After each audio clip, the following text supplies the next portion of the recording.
அனைவருக்கும் வணக்கம். எம்ஜிஆர் பற்றிய அரிய தகவல்கள் நிகழ்ச்சியோட 71வது பகுதிக்கு உங்களை அன்போடு வரவேற்கிறேன். இந்த நிகழ்ச்சியில் மக்கள் திலம் எம்ஜிஆர் அவர்களுக்கு இசையமைத்த இசையமைப்பாளர்கள் வரிசையில் மெல்லிசை மன்னர் எம்.எஸ். விஸ்வநாதன் அவர்களை பற்றி நம்ம பார்த்துட்டு வரோம். கடந்த பதிவில் உலகம் சுற்றுப்பாளையம் படத்தில் இடம்பெற்ற பாடல்களையும் அந்த பாடலுக்கு உண்டான பின்னணியும் நம்ம பார்த்தோம். இன்னைக்கு நம்ம பார்க்க போகிறது உலகம் சுற்றுமாளிவன் படத்தில் மெல்லிசை மன்னர் அமைத்த ஒரு பேக்ரவுண்ட் மியூசிக்.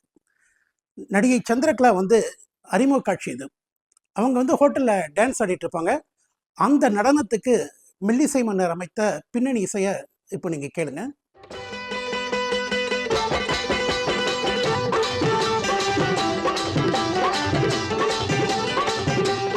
இந்த பேக்ரவுண்ட் மியூசிக்கை இன்னும் ஒரு தடவை நல்லா கேளுங்க.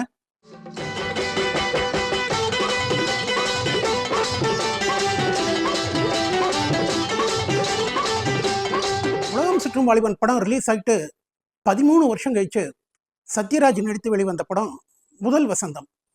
இந்த படத்தில் இளையராஜா ஒரு பாட்டு கொடுத்துருப்பாரு. அந்த பாட்டு கேளுங்க.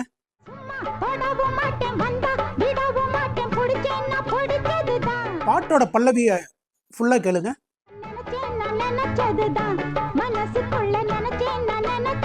இப்போ உலகம் சுற்றும் வாலிபன்ல மெல்லிசை மன்னர் அமைத்த அந்த பிஜிஎம் கேளுங்க.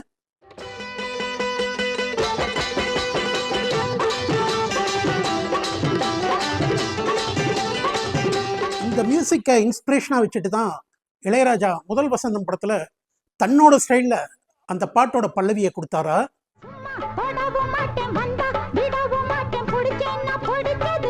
இல்லை இது யதார்த்தமாக நடந்ததா தெரியல.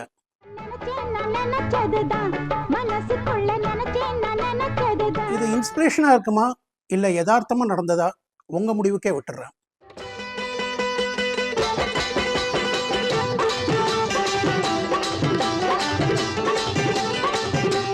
இப்போ நம்ம அடுத்தது பார்க்க போகிறது உலகம் சுற்றும் வாலிபன் படத்தில் இடம்பெற்ற ஒரு காட்சி. இந்த காட்சி கிளைமேக்ஸில் வரும். எக்ஸ்போ 70யோட சென்டரில் இருக்கக்கூடிய ஒரு கண்ணாடி கூண்டுலேருந்து எம்ஜிஆரும் சந்திரகலாவும் பார்ப்பாங்க. அங்கே பார்த்தா தூரத்தில் அசோகன் கார் பார்க்கிங்கில் எம்ஜிஆரை தேடிட்டு இருப்பார். இன்னொரு இடத்துல நாகேஷ் எம்ஜிஆரை தேடி இங்கே அங்கே அணைஞ்சிட்டு இருப்பார். இன்னொரு இடத்துல அந்த அண்ணன் கேரக்டர் பண்ணக்கூடிய முருகனும் மஞ்சுளாவும் வேகமாக நடந்துட்டு இருப்பாங்க. இதெல்லாமே அந்த கண்ணாடி குண்டுலேருந்து எம்ஜிஆர் சந்திரகலாவும் பார்ப்பாங்க. இப்படி ஒரு காட்சி. இந்த காட்சி பார்த்தீங்கன்னா மேக்சிமம் ஒரு 30 செகண்ட் தான் வரும். ஜூம் லென்ஸ் வச்சு ஷூட் பண்ணியிருப்பாங்க. அப்படி இப்படி உலாவிட்டு இருக்கானே அவன் தான் விஞ்ஞானி பைரவன். நம்ம தான் தேடிட்டு இருக்கான். பரவாயில்ல.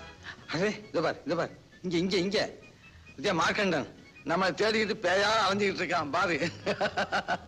ஆமா அரே அதோ பாரு தூரத்துல அண்ணன் போயிட்டு இருக்காரு பத்தியா? அவசரமா போறாரு. ஆஹா எல்லாரையும் பார்த்தாச்சு. வா வா வா வாங்க வாங்க. இந்த காட்சி பார்க்கறதுக்கு ரொம்ப சிம்பிளாக இருக்குது. ஆனால் இதை எவ்வளோ கஷ்டப்பட்டு எடுத்திருப்பாங்க அப்படின்ட்டு இப்போ நான் சொல்கிறேன் பாருங்க. எம்ஜிஆர் என்ன பண்ணுறாரு அப்படின்னா இந்த எல்லாத்தையுமே ஒரே ஷாட்டில் கொண்டு வரணும் அப்படின்னு முடிவு பண்ணுறாரு.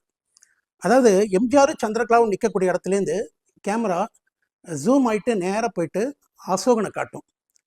அப்படியே கேமரா ரொட்டேட் ஆகி திரும்பவும் எம்ஜிஆரையும் சந்திரகலாவையும் காட்டும். திரும்ப அப்படியே ஜூம் பண்ணி நாகேஷை காட்டணும்.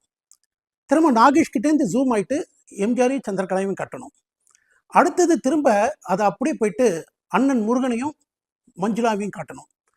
திரும்ப கேமரா அப்படியே ரொட்டேட் ஆகிட்டு எம்ஜிஆரையும் சந்திரகலாவையும் காட்டணும். நம்ம எல்லாருமே பார்த்துட்டோம் அப்படின்னு சொல்லிட்டு எம்ஜிஆர் சந்திரகலாவும் அந்த இடத்த விட்டு கிளம்புவாங்க.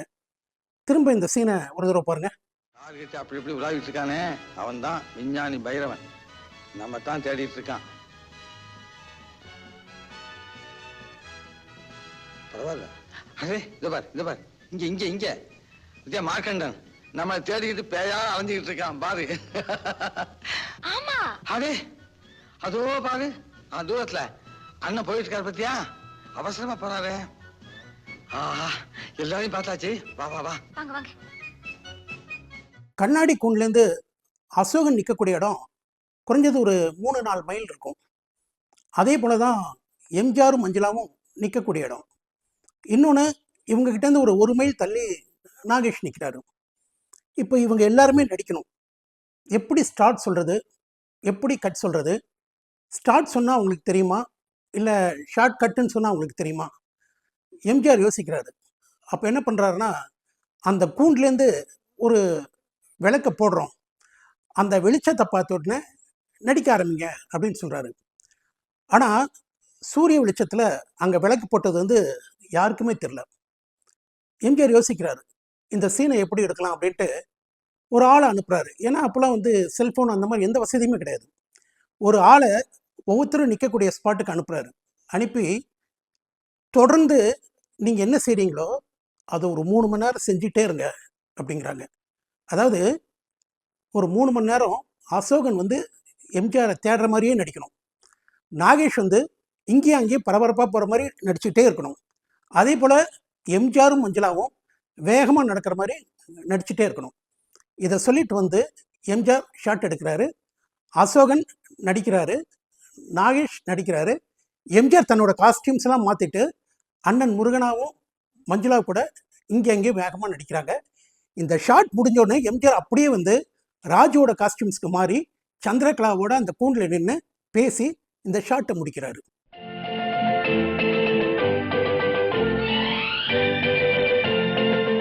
ஏன் இப்படி கஷ்டப்பட்டு ஒரு காட்சி எடுக்கணும்? இந்த காட்சி இல்லைன்னா படத்தோட கதையில் தொடர்பு இல்லாமல் போயிடுமா அப்படின்னு நீங்கள் நினைக்கலாம். ஆனால் எம்ஜிஆர் என்ன சொல்கிறார் அப்படின்னா, எக்ஸ்போ 70ங்கிற அந்த உலக கண்காட்சியோட நீள அகலம் படம் பார்க்குறவங்க மனசில் பதியணும்.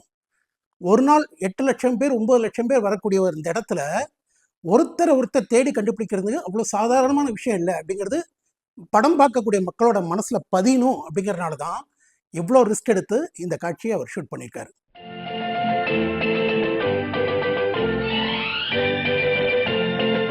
உலகம் சுற்றும் வாலிபன் படத்துக்காக பதிவு செய்யப்பட்ட ஒரு பாட்டு.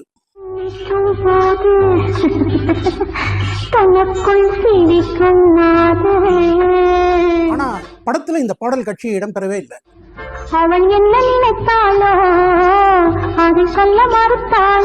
உலகம் சுற்றும் வாலிபன் படத்தை பொறுத்த வரைக்கும் மெல்லிசை மன்னர்கிட்ட எம்ஜிஆர் எந்த ஒரு சிச்சுவேஷனுமே சொல்லி பாட்டு கேட்கல. குழந்தைங்க கூட பாடுற மாதிரி ஒரு பாட்டு, ஒரு கனவு பாட்டு, ஒரு படகுல போற மாதிரி ஒரு பாட்டு, இப்படி சொல்லி மட்டும் தான் பாடல் காட்சிகளை வாங்கியிருக்காரு.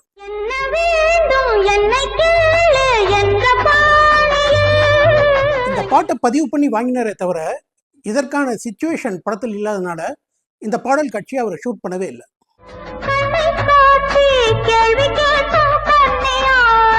பி. சுசிலா இந்த பாட்டை பாடியிருப்பாங்க.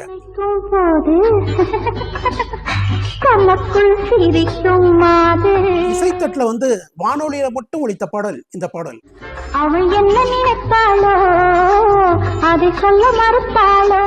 உலகம் சுற்றும் வாலிபன் படத்துக்காக எம்ஜிஆர் வந்து 70 ரோல்கள் ஷூட் பண்ணியிருக்காரு. பேக் ப்ரொஜெக்ஷனுக்கு மட்டுமே 10 ரோல்கள் ஷூட் பண்ணியிருக்காரு. அப்படி ஷூட் பண்ணியிருந்தெல்லாம் எடுத்து வச்சு அதுக்கு தகுந்த மாதிரி ஒரு கதையை ரெடி பண்ணியிருக்காரு. நாகேஷ் வந்து ஒரு பேட்டியில் ரொம்ப அழகாக சொல்லியிருப்பாரு, படத்தில் நடித்த யாருக்குமே படத்தோட முழு கதை என்ன அப்படின்னே தெரியாதான். இந்த காட்சியில் எம்ஜிஆர் என்ன சொல்கிறாரோ அதை மட்டும் பண்ணுவாங்களாம். ஆனால் எடிட்டிங் டேபிளில் எம்ஜிஆர் உட்காந்து அந்த படத்தை எடிட் பண்ணும்போது தான் எவ்வளோ அருமையான ஒரு படத்தை எம்ஜிஆர் எடுத்துக்காரு அப்படின்னு அதை பார்த்து அப்படியே பிரமிச்சு போயிட்டாராம் நாகேஷ். தங்கத்தோணியிலே தவழும் பெண்ணழகே. ஹாங்காங் ஏர்போர்ட்டில் அந்த ஃப்ளைட்டு லேண்ட் ஆகக்கூடிய அந்த ரன்வே வந்து 2 பக்கமும் தண்ணியும் நடுவில் நிலமுமா இருக்குமா. இந்த பேக்ட்ராப்பில் ஒரு பாடல் சீனை உருவாக்கணும் அப்படின்னு எம்ஜிஆர் வந்து பிளான் பண்ணாராம். தங்கத்தோணியிலே தவழும் பெண்ணழகே பாடல் காட்சியை அங்கே எடுத்தாராம். கனவு கன்னிகையோ இல்லை காதல் தேவதையோ. பைலட் கொஞ்சம் கவனக்குறைவாக இருந்தாலும் ஃப்ளைட் வந்து தண்ணியில் இறங்கிடுமா. உலகம் சுற்றும் வாலிபன் படத்தோட ஷூட்டிங்க்கு சில மாதங்களுக்கு முன்னால் மூடுபடி காரணமாக பைலட் வந்து தண்ணியில் ஃப்ளைட் இறக்கின சம்பவமும் அந்த டைமில் நடந்ததாம்.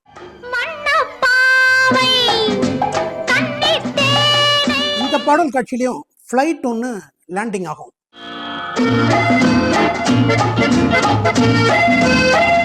தன்னோட 2 கால்களையும் ஃபோர் கிரவுண்டில் வச்சு அந்த ஃப்ளைட் போகிறத படமாக்க விரும்பினார் எம்ஜிஆர்.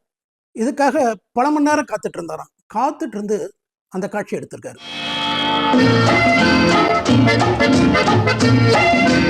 இந்த காட்சி ரசிகர்களிடையே பெரும் வரவேற்பு பெற்றது.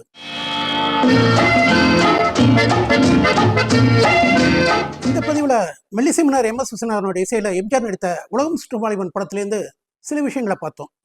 இந்த படத்தில் இன்னும் 2 பாடல்கள் இருக்குது. அந்த 2 பாடல்களோட பின்னணியிலையும் நல்ல இன்ட்ரெஸ்டிங்கான விஷயங்கள் இருக்குது. அதை வரும் பதிவில் பார்க்கலாம். நன்றி, வணக்கம்.